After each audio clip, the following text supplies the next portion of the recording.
Deixa ligado. Vamos lá. Boa noite, estamos aqui para apresentar o trabalho de neuroanatomia com o tema lesão do nervo mediano. Os componentes do nosso grupo são Ana Clara Santos Nascimento, Maria Cláudia da Silva Medeiros, Natália Leite de Oliveira Pinto, Sara Jaiane Dias de Oliveira e Stephanie Marques de Mendonça. Bem, para começar explicando, eu vou explicar a estrutura do plexo braquial, que é para que faça sentido.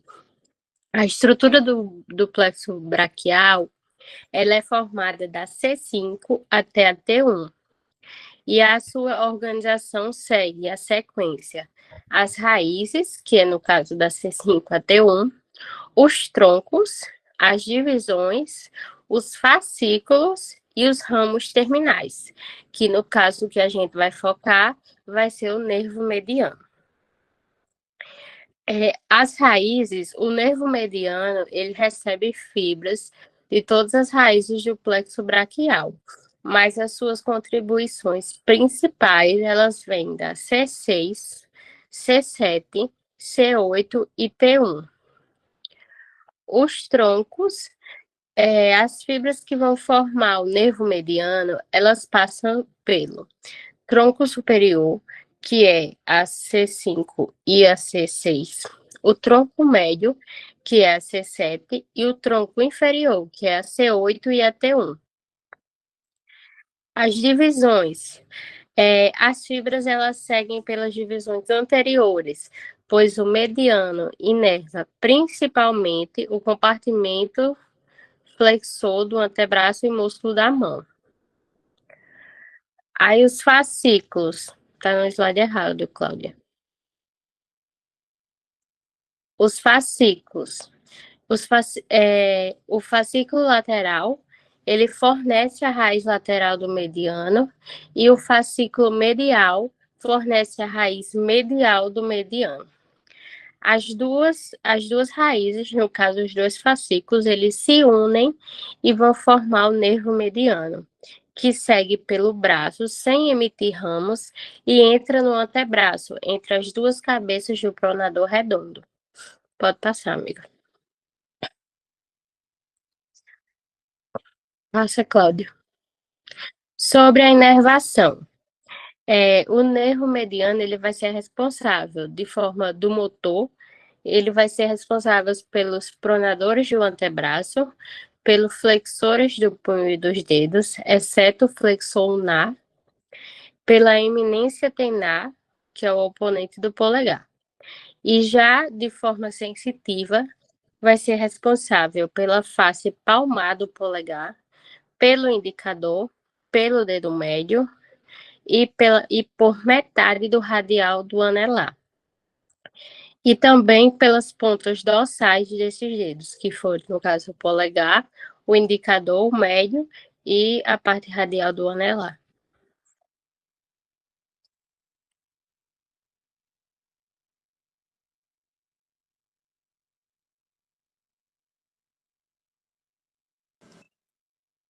Vou falar um pouquinho sobre a etiologia e a classificação das lesões do nervo mediano.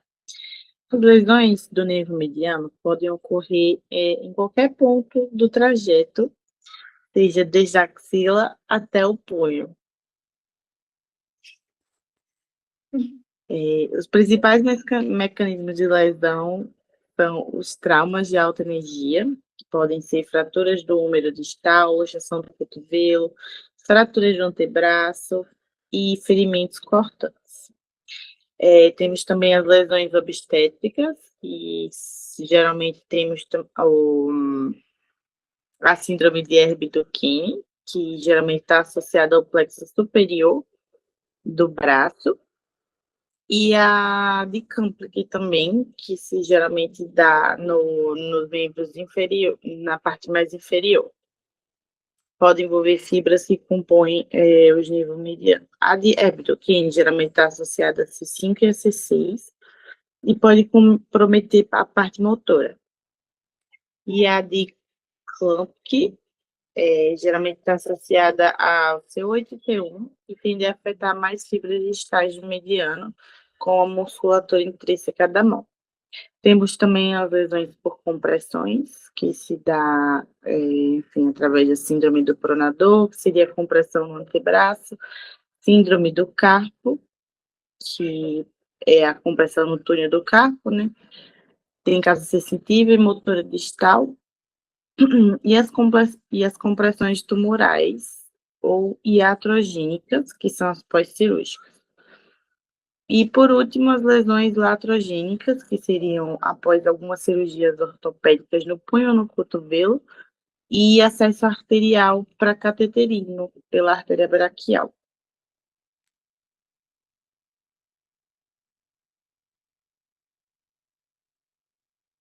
Eu vou falar um pouco das manifestações clínicas, né? As manifestações clínicas variam conforme o nível da lesão, da C5 a T1, no caso no braço, antebraço e punho. Vou falar um pouco agora do déficit motor. Temos as lesões altas, que seriam no braço e no cotovelo, e eu vou falar um pouco de algumas dessas lesões. Perda da pronação do braço, fraqueza na flexão do punho, perda na flexão do indicador e médio, que no caso é a sinal da mão do benzer, e a dificuldade de fechar a mão. Temos também as lesões baixas, que é no punho, né? Comprometimento da eminência tenar, resultando em perda da oposição do polegar, atrofia tenar, que é muito característica. Temos também o déficit sensitivo, que é a perda da sensibilidade no polegar, no indicador, no médio, na metade radial do anelar. E agora eu vou falar das deformidades clássicas, que seriam elas mão de macaco ou mão simiesca, por perda da oposição do polegar, a mão em garra parcial, mais evidente em lesões baixas por ação desbalanceada dos flexores e extensores. Temos também a síndrome de Horner, que só ocorre quando a lesão é muito alta, envolvendo a T1 no plexo inferior. É uma lesão tipo Klumpke. Os sinais são tose, miose e anidrose.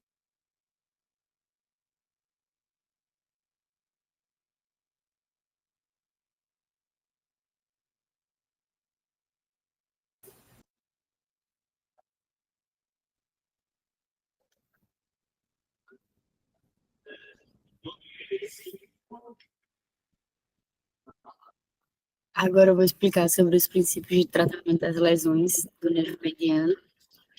A primeira parte é a abordagem inicial, quando as lesões acontecem, principalmente em traumas agudos. A prioridade é imobilizar e se evita que o movimento piore o dano no nervo.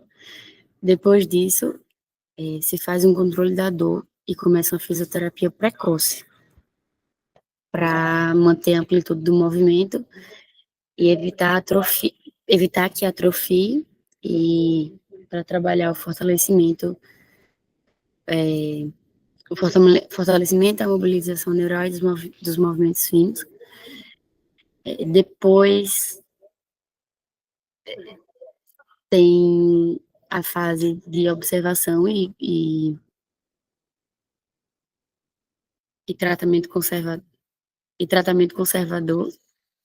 Ele é indicado em casos mais leves, como lesões por estiramento, compressão leve e moderadas. No pós-operatório inicial de fraturas também.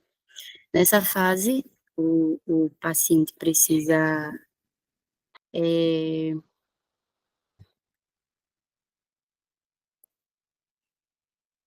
Nessa fase, o paciente precisa de avaliação periódica, tanto com exame clínico quanto com eletroneuromiografia, para acompanhar a recuperação do nervo.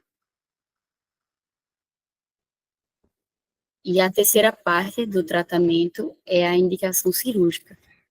A cirurgia é considerada uma opção quando não tem recuperação espontânea entre 3 e 6 meses e quando existe lesão por cortes, que precisa de reparo imediato, quando tem compressão severa, se melhora com fisioterapia, ou também quando se forma um neuroma doloroso.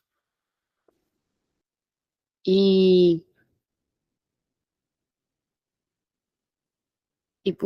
nas opções cirúrgicas, as opções cirúrgicas são, a primeira delas é a neurólise, que é a liberação do nervo quando ele está preso, por fibrose ou por compressão. A segunda é um enxerto de nervo, que é usado quando tem perda de segmento nervoso. E a terceira é a transferência nervosa, quando um ramo de outro nervo é redirecionado para ajudar na recuperação do nervo, principalmente em lesões mais de alta intensidade.